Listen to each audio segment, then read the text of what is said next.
the Senate. It's going to be a tough fight to even get the 60 votes we need. And opponents say these new measures wouldn't prevent mass shootings like Newtown from happening. Criminals don't care about the laws that we pass with regards to guns. In fact, Senator Manchin said that Newtown families acknowledge. They'll even say, we know that this bill that you're working on would not have saved our children. The background check plan has a better chance of passing than any gun control proposal over the past 2 decades. Congress is just not eager to enact new gun laws. In fact, lampooned on Saturday Night Live. This week, the Senate voted 68 to 31 to begin debating the idea of discussing gun control. Let me say that again. They've agreed to think about talking about gun control. John, that bipartisan deal was supposed to break the logjam in the Senate on background checks, but still a real uphill fight.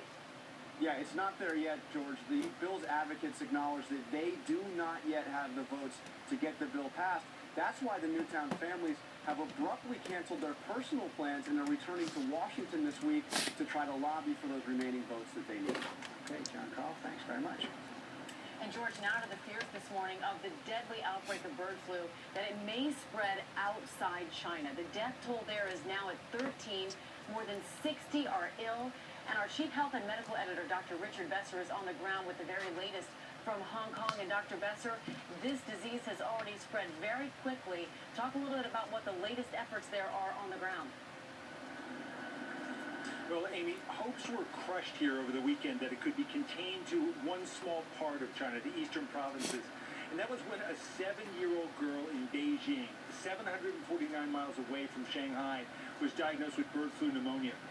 The big concern here is that the virus is spreading silently. It doesn't affect birds, so you can't see where it's going. And that concerns people that it could spread even beyond China without anyone knowing. Just last night, the Chinese government invited a team of international experts, including the head of flu control from the CDC, to come and provide some guidance. And Dr. Besser, that said, this is one plane ride away from coming to the United States. What is the level of the concern here in the States, and what are U.S. authorities doing about it? Well, at this point, the virus just goes from birds to humans. If it were to mutate and go person to person, all bets are off, and a plane ride would be very dangerous. The U.S. is taking this very seriously. They've begun work on a vaccine just in case it comes to our shores, and they've developed a diagnostic test in case someone who goes to China becomes ill. They're taking it very seriously. All right, Dr. Richard Besser on the ground there in Hong Kong. Thank you. Okay, Amy, thanks. We're going to switch gears now to one of the most exciting Masters in memory.